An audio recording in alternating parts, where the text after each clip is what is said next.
Aujourd'hui, on va voir comment enlever un injecteur, le changer sur une BMW X5 E70 de 2012.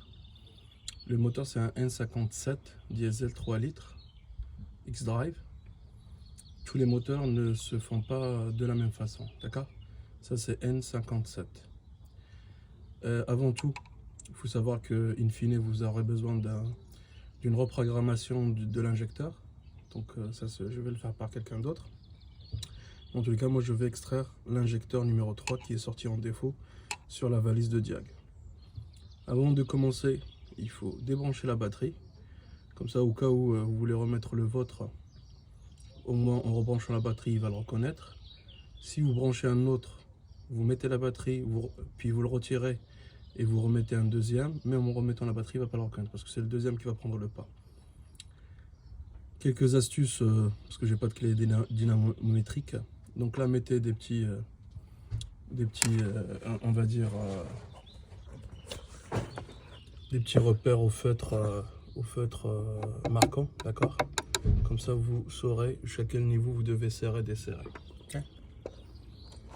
On va commencer. On va aller au plus simple. J'ai débranché la batterie, ça bien sûr. Donc je vais d'abord enlever le connecteur.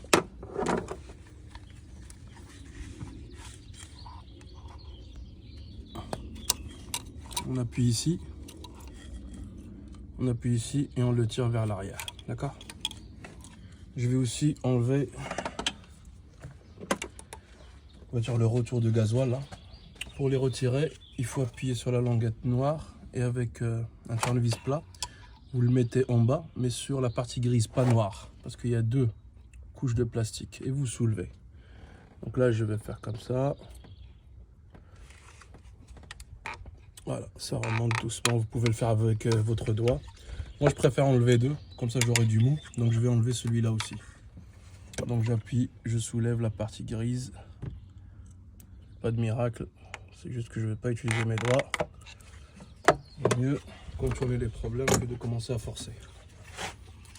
Ok, donc là on tire dessus, on tire sur le deuxième. Voilà, j'ai mes deux pipes là qui sont débranchées, d'accord? On va s'attaquer à ce boulon là. Alors c'est une douille de 10 qui est sous forme d'étoile.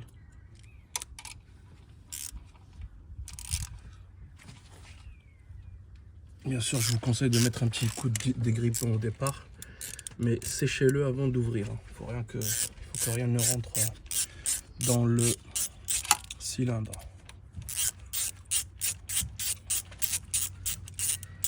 Vous pouvez le faire avec une visseuse, mais une fois que vous avez débloqué, faites pas avec des marteaux, on va dire, comment on appelle ça, des clés à choc ou autre. Ça vient à la main, c'est très simple. Là, le support, il va pas être enlevé. Hop. Faut le retirer juste doucement, mais moi je préfère toujours déboulonner avant de l'enlever. Voilà, c'est sorti, tant mieux. Une fois qu'on a fait ça, on s'attaque à ce boulon, puis celui-là. Alors j'ai pas de clé plate normale, hein. J'ai prêté ma boîte à outils à quelqu'un et il n'est pas dispo pour me la retourner. Donc là, vous voyez, ça vient tout seul. On presse avec le doigt, on va se faire des nœuds dans la tête, hein, avec le doigt, et vous voyez que mon injecteur il tourne tout seul, donc j'ai pas besoin d'un arrache injecteur ou pas. Ceux qui sont au fond avec la chaleur, ils peuvent être grippés et du coup vous aurez besoin peut-être d'un extracteur spécial injecteur. Prévoyez-le, surtout si vous faites ça un dimanche, pour que vous ne trouvez pas bloqué.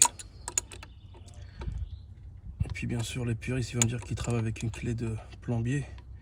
Écoutez, je fais la vidéo pour ceux qui veulent économiser quelques euros et je vais pas me faire chier avec vous. Hop. Voilà. Un peu plus simple.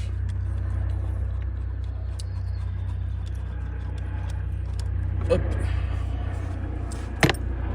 Tournez un peu là et vous remontez doucement jusqu'à qu'il vient.